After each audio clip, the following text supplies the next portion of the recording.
Hi, welcome to Sugar Free. This is a love reading. Yeah, love. I'm going to look at you and your person, presuming there's some sort of there's something afoot, which is why you are here, and not just like enjoying feeding the ducks in the park together.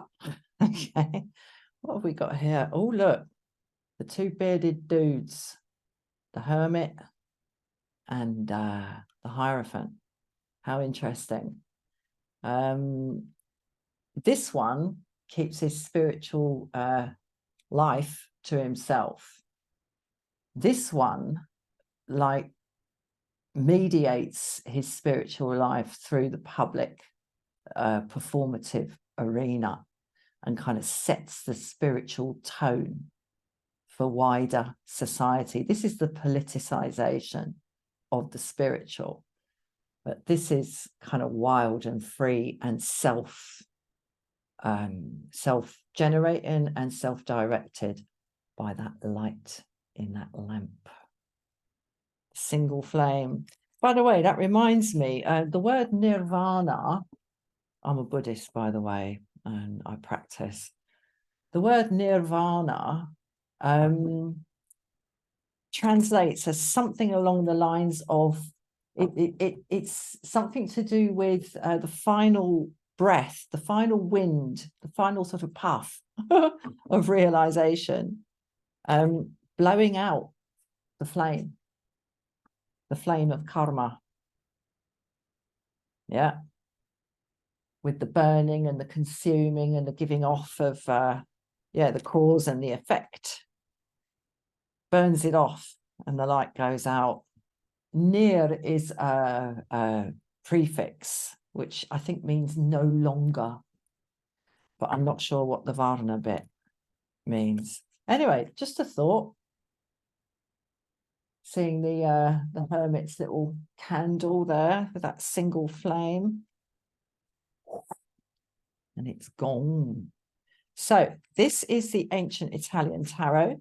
I've got the major arcana of this. I'm going to pull 3 from this. This is the minor arcana of the Rider-Waite, split into its 4 suits. So what I'm going to do, as I say, is pull 3 from the major arcana and then clarify each of those 3 with 1 from each suit of the minor arcana. Over here, I've got the major arcana of the Rider-Waite, and I might or might not decide to cap off or clarify with that. So no further ado, one last shuffle. I'll split the deck into 3 and we'll get this moving. So you and your person in some sort of separation, some sort of clash, maybe some sort of misunderstanding, some sort of sticky period, maybe some doubts, maybe some distance, maybe some separation. Let's have a look. I said 1. I lied. Okay, right. I'm going to look the other way because I don't want to see what's I don't want to see what's at the top and bottom of the deck. Right. Okay. Here we go. The Wheel of Fortune up in the air. Star in reverse. Boo. And Temperance. Okay. Well, yeah, plenty of uppy downy sort of energy here with the Wheel of Fortune. I guess it's nice to see it in the upright, but there's a sense of up till the up, down till the down. There's something, it's not unstable. I'm not necessarily seeing instability because, you know, that wheel turns pretty smoothly, man. Smoothly enough to draw that smoke from that incense burner up over the other side. And inexorably enough for the little beastie there to not be able to get up to the top. And this, can you see what this angel is holding here? This thunderbolt thing here. They have these in Tibetan Buddhism, you know. They're called Vajras. And they're like power objects. Anyway, there it is. So, yeah, I get this feeling of just this movement, and it's quite steady, but it's kind of unending. There's something sort of perhaps a little bit exhausting about this up tilly up, down tilly down thing, and kind of always going round the same bloody thing, like a mouse on a wheel. Yeah, there's something sort of a bit wearing about this. So I'm not surprised to see the star in reverse here. This kind of not knowing what direction to move in, feeling kind of out of the flow of things. And I mean, this is after the tower, all right? We get this peaceful kind of slightly sort of euphoric energy here of being absolutely at one with the flow of things. And I'm not surprised after the tower, because that's like blown up all your assumptions and all your presumptions and all your givens. All your givens have gone. So all you can do really is give back to the source, and that's what she's doing. Those jugs were those jugs, those vessels were filled from the same body of water that she's pouring them back into, or the same stuff. It's cyclical, you see. So this is being at one and sort of flowing with the energy, and at the same time having a very clear idea with this star here of what direction we're going in, or going to go in. But it's in the reverse. So there's a kind of, I don't know, I see sort of, there's a sort of suspension about this. I mean, it's quiet, but it's melancholy, right? And I mean, melancholy is a kind of quiet, immobile sort of energy, isn't it? It's difficult to feel melancholy when you're rushing around, right? Melancholy is when you sit on your sofa and like contemplate the downside. Look, it's quiet, it's still, and I'm seeing that here. But temperance, look, the same two vessels, whereas here it's in-house. All right, it's not flowing in and it's not flowing out into or out of either of those vessels. It's a closed circuit.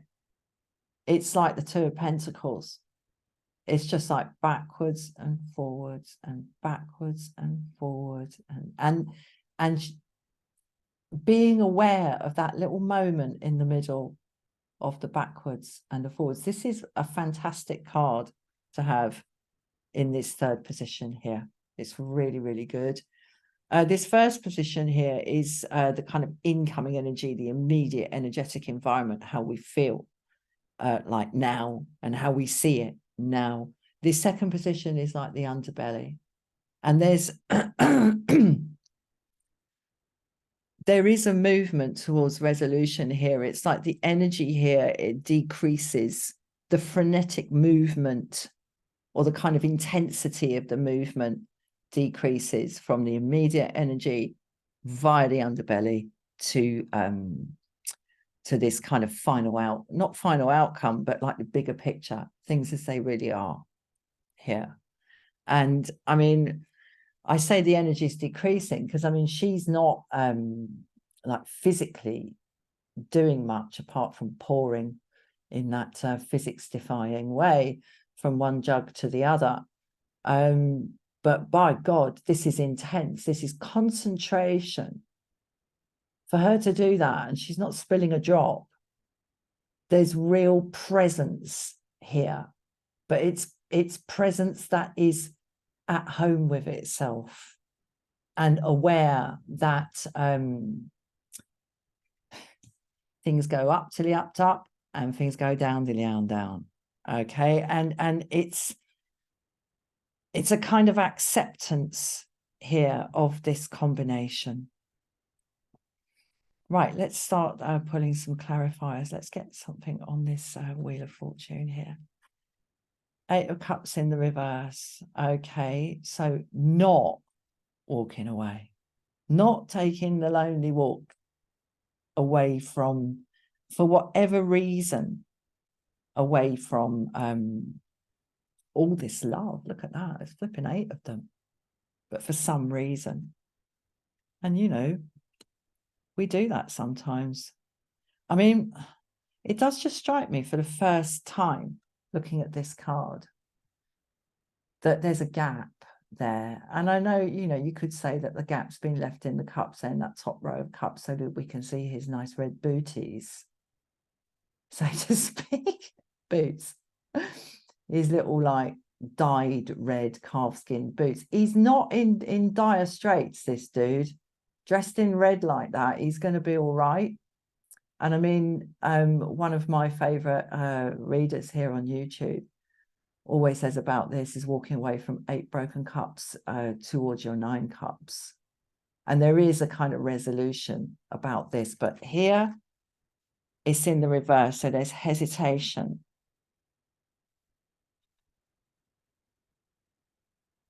Oh God, I've got them in the wrong order. It doesn't really matter. I've got these piles in the wrong order. Usually it's pentacles, wands, swords, and cups. They're coming out in the other order, but it doesn't really matter. Knight of Swords in the reverse. Oh God, yeah, there's real kind of push me, pull you energy here. Sort of want it, don't want it. Sort of wanty, wanty, can't getty, getty, getty, no wanty. This is sort of like all this rushing around to say sort of like nothing, or certainly nothing new. It's just up to the up, top, down to the down, down. Oh God. So even the communication, and there might be rather a lot of it. And it might be sort of quite intense and perhaps sort of like abrupt changes of direction in terms of what's being expressed about this this you and them situation. And maybe somebody sort of like trying to sort of have their cake and eat it. They want to sort of, somebody wants to sort of be exclusive, or have one party being exclusive and the other party wanting to share it around a bit or something. There's something about cake and eat it here. I don't know, let's keep going. So this is going to be wands, isn't it? Okay, 7 of Wands in the reverse.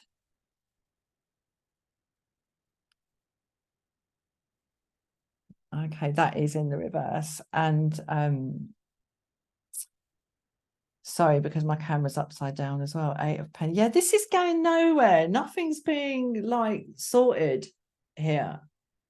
Nothing's being sorted. It's, and I've seen that in the 8 of Pentacles in the reverse, but this 7 of Wands in the reverse here is puzzling me a little bit. It's foxing me a little bit.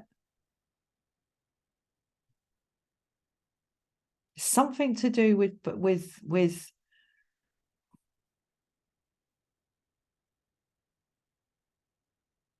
dropping defenses here, and the dropping of a sort of defensive attitude. And that's always really useful, because I mean, you know, this faintly ridiculous. This, I mean, really, is that really necessary? All that huffing and puffing, and look at me up here with my big stick. It's in the reverse. I mean, it's a good thing to I guess, to drop your defenses. Depends what you're up against, doesn't it? But whatever the situation is, it's not productive. It's sort of stuck. And there's a laziness here. And perhaps this 7 of Wands in reverse is someone is not kind of showing in their actions how they really feel. They're sort of, I don't know, because like I say, this character in the 7 of Wands here, he sort of does protest too much. about his sort of position of strength. It's too sort of, there's something too like showy offy about it. And yeah, like huffy puffy and growling and shaking your big stick. Someone's not being, someone's actions are not matching their words. But the way in which that is happening is quite subtle, that mismatch between actions and words. I wonder if someone's sort of pretending to be open here, or pretending to sort of make concessions, but not actually delivering. That's what's coming through.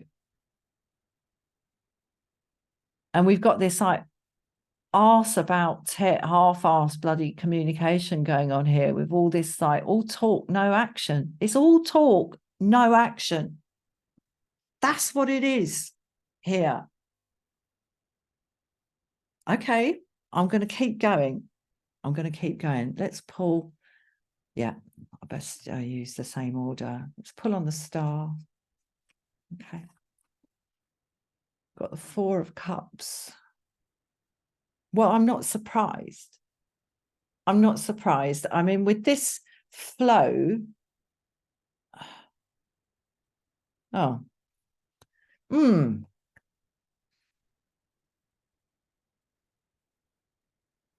the star was in the reverse, wasn't it? What am I on about? The star was in the reverse. Put it back down wrong.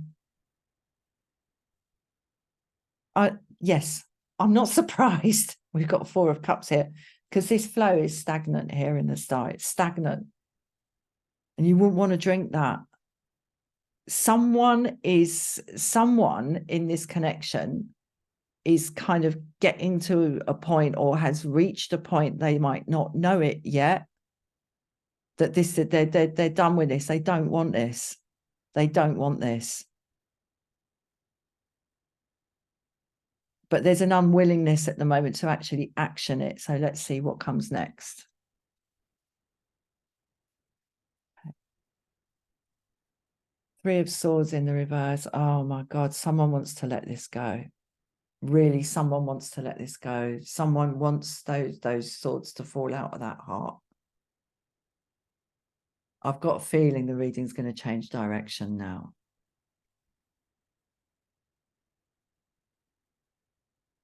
Someone wants to be happy.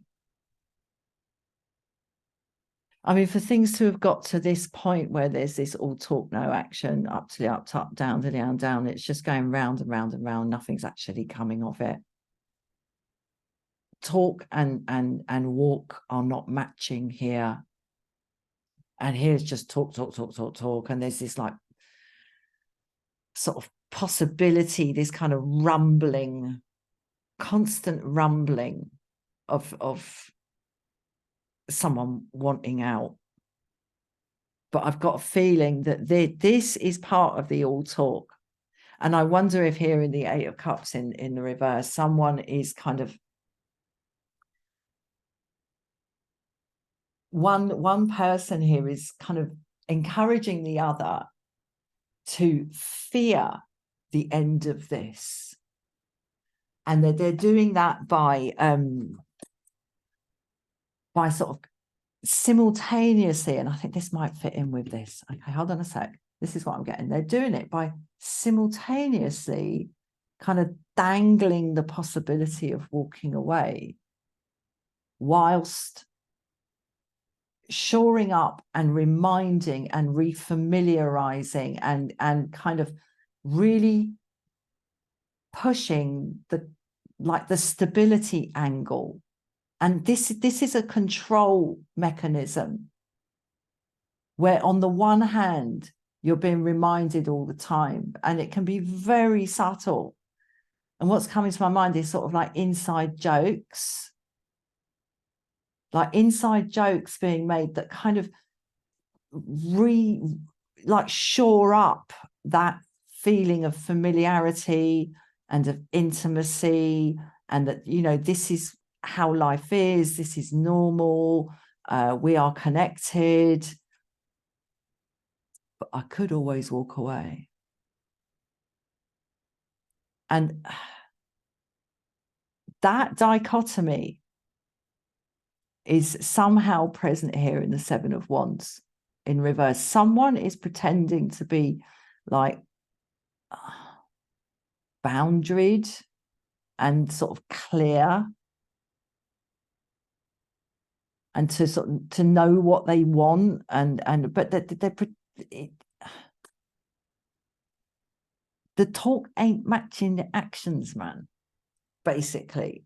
And here there's just like an undercurrent of like enough ski. Basta così. There's a deadness here and a real wish to just like purge this emotional content here and stop the verbal and mental stuff, the inner talk and the shared talk. Or is it that shared, really?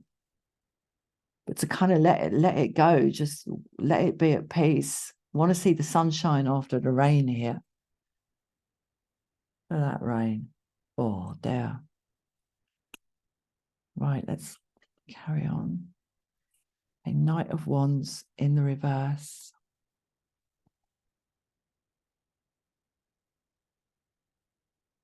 Okay, what I'm getting off the Knight of Wands today, and he hasn't come up for a good old while, I have to say, is sort of coming in and saving the day.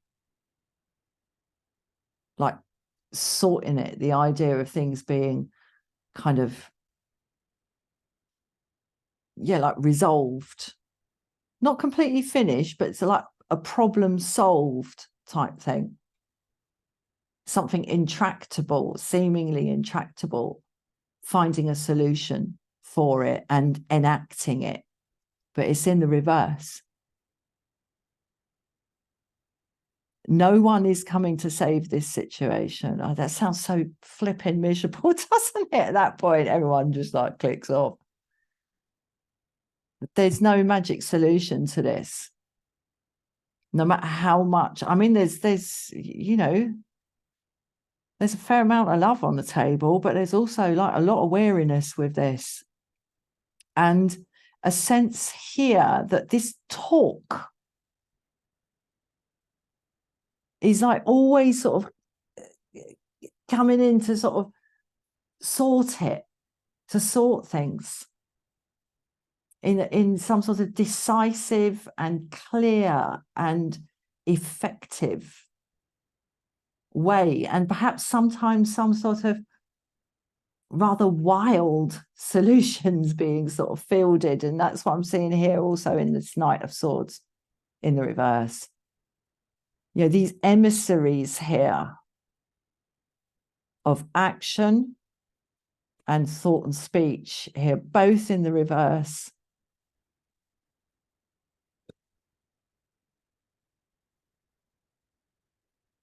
We've been here before. Okay, that's what I'm getting off the Knight of Wands. Really, that. And I said it was no one is coming to save this, but that's true about everything, mate. Sorry. We've been here before. Okay, and the Six of Pentacles in the reverse. Well, okay. There ain't a whole lot more to give to this. There isn't a whole lot more to give to this.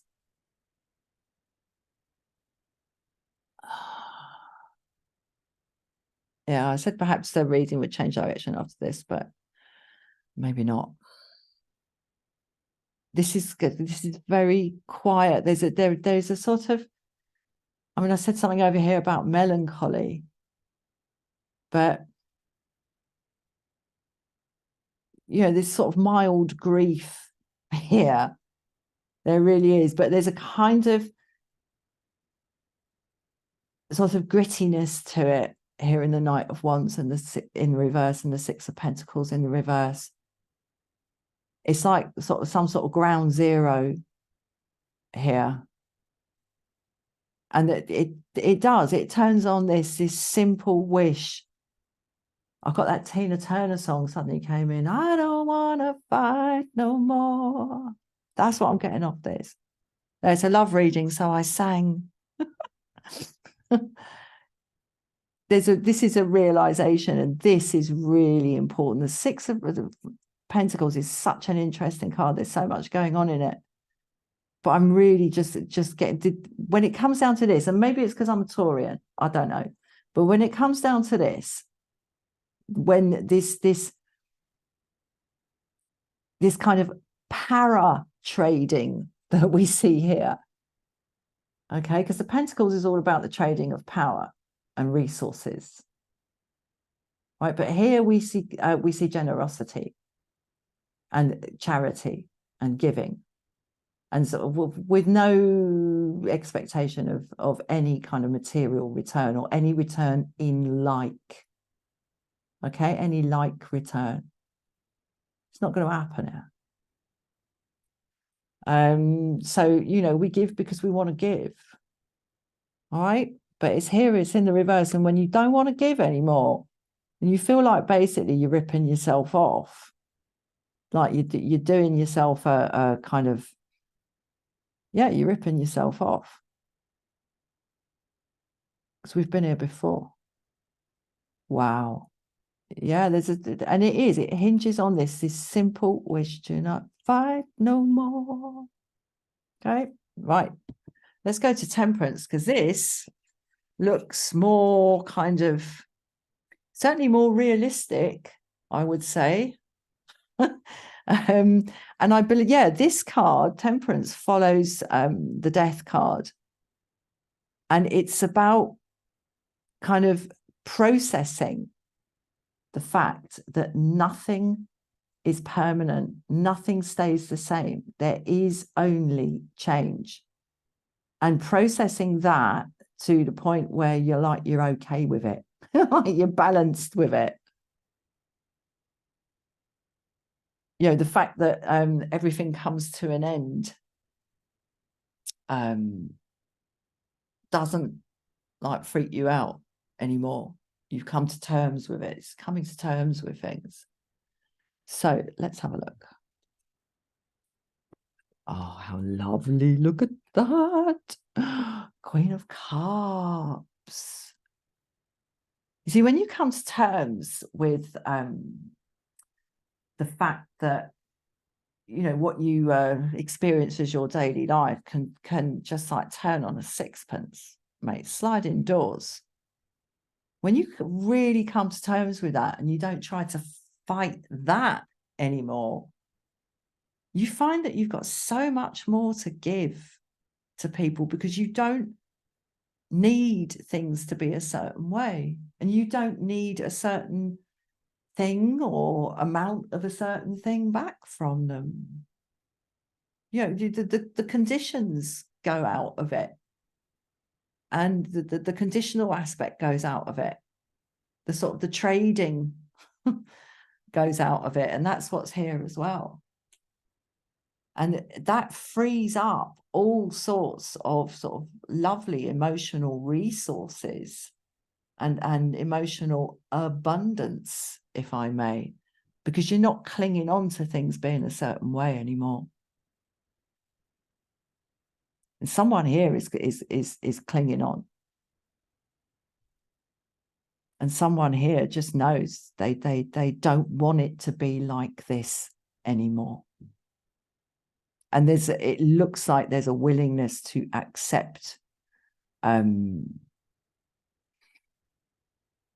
know, changing things, basically, for the better, by the looks of things. Let's carry on. Yeah. What did I say? Two of Swords in reverse. So, you know, no more to and fro.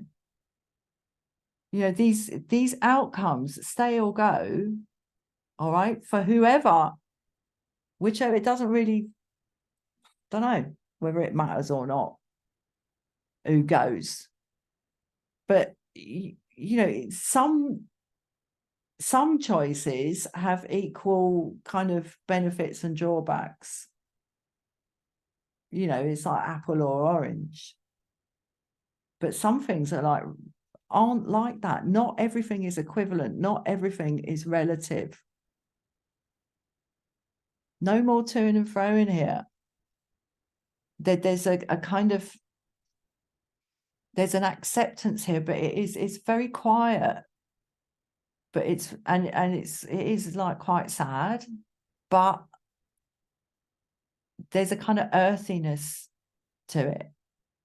You know it in your gut that this toing and froing stuff and this talk not being like reflected in action and nothing changing, but nothing, that sameness not actually being comfortable. It's not comfortable, and this is being uncomfortable.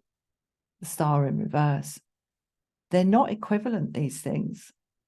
And that's what I'm getting here. There's a realization of that, and perhaps an acceptance of that in the two of swords in reverse here. Let's pull the wands. Okay.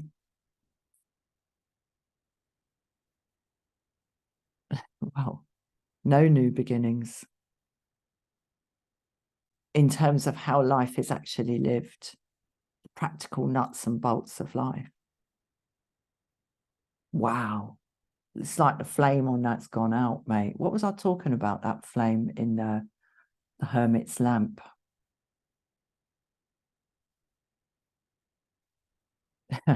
In the background here, I've never noticed this before. We've got that hill with that thing on it, whatever it is. And it looked to me there, as I was looking at it, like that's where the flame is. That's the flame, right? This like great big match here. No, it's elsewhere. It's elsewhere. The fire is burning. The action is happening elsewhere, not here. And there's a sort of futility to this, and it's sort of something faintly ridiculous, if I may, about this endless kind of representing of things. It's tired. It's like flogging a dead horse. That's what I'm getting off that. Flogging a dead horse. Okay. And the Three of Pentacles now, man. Listen, when the Three of Pentacles comes up in reverse, there's no collaboration, there's no cooperation, there's no like productive connection. All right. And people are not putting in appropriate like contribution to things to make something like work nicely and to make the power flow nicely. As I said, trading of power here in the Pentacles. And what we've got here are three figures, each of them with their own role to play in this transaction. And if any one of those figures isn't present, this whole project don't happen, i.e. the stone carving in the monastery. It doesn't happen because the one in the cloak with the hood is financing it. The monk is the client.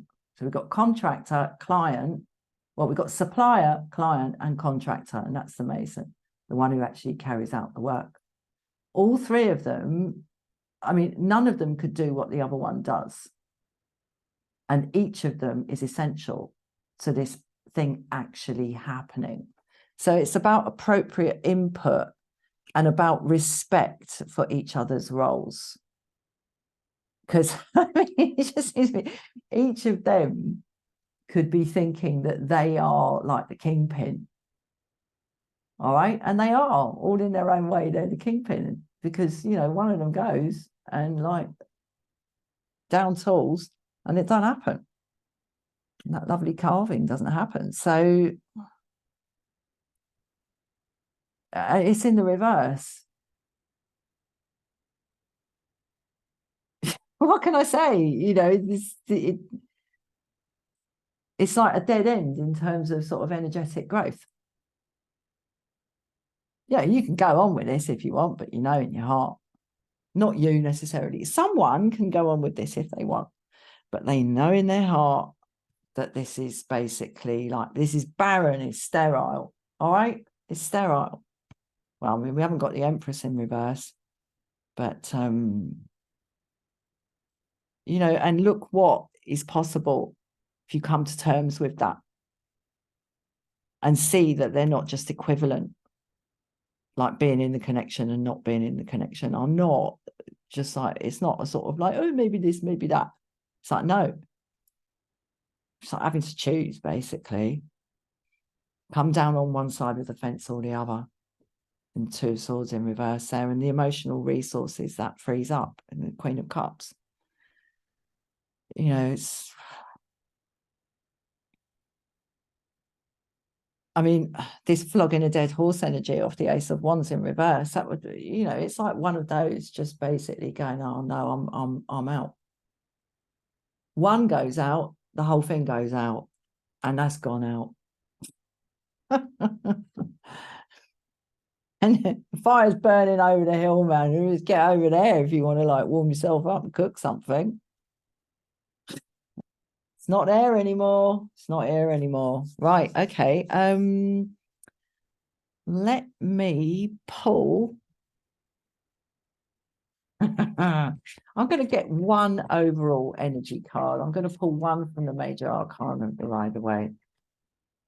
I have shuffled it all, but I like to shuffle them again before I pull. Just going to pull one to get the overall energy. I mean, I've been pretty clear here, haven't I? Somebody's not giving to this. They don't want to.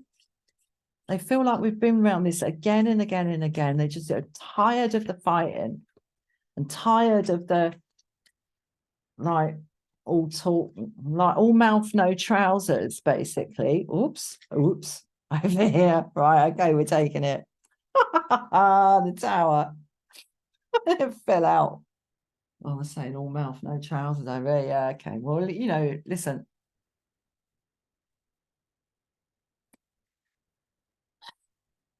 I mean, the star follows the tower.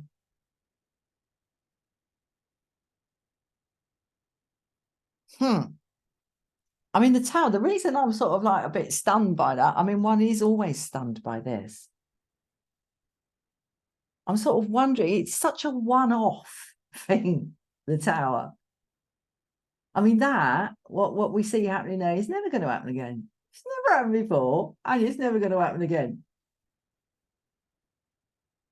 Right, whatever is chosen here by whoever, and I think, frankly, at this point, like, one person is more interested in just sort of like keeping this little pot boiling here, okay? And that's why it's all mouth, no trousers. Because the truth of the matter is this is sterile. It's a desert, all right? And there's a weariness here about all the talk. It's like word salad from the Knight of Swords in the reverse here.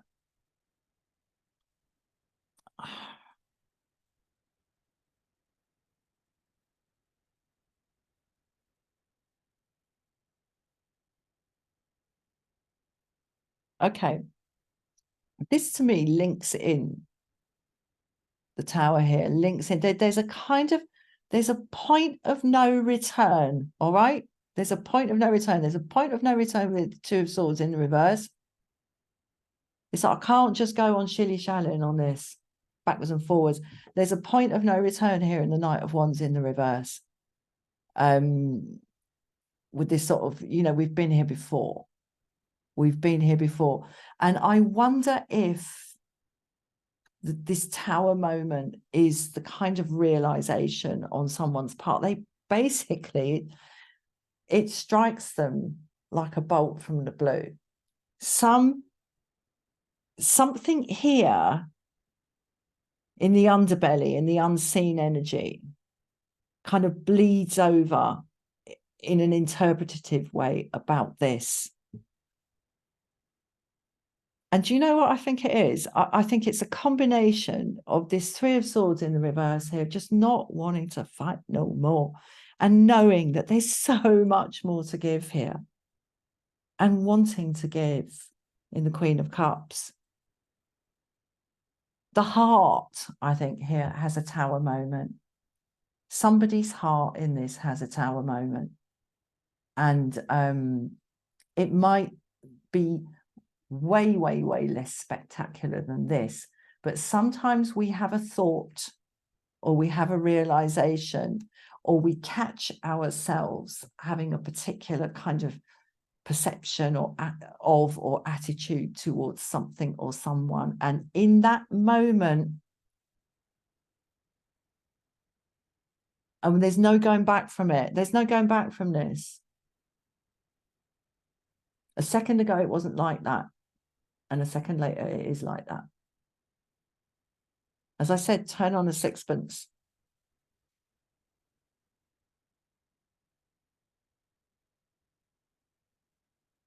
Okay, I'm going to leave that there. I mean, what more can I say? And it might even be like a random bloody casual thing. All right, I said I've finished, but it might be a random casual thing that someone says or someone does. And it changes things. It changes the motivation of this. It changes the emotional motivation of this. It changes what's happening in the heart. Right, I am going to leave that there. Thank you so much for watching. Hope that was helpful. I'll see you again soon. Bye-bye.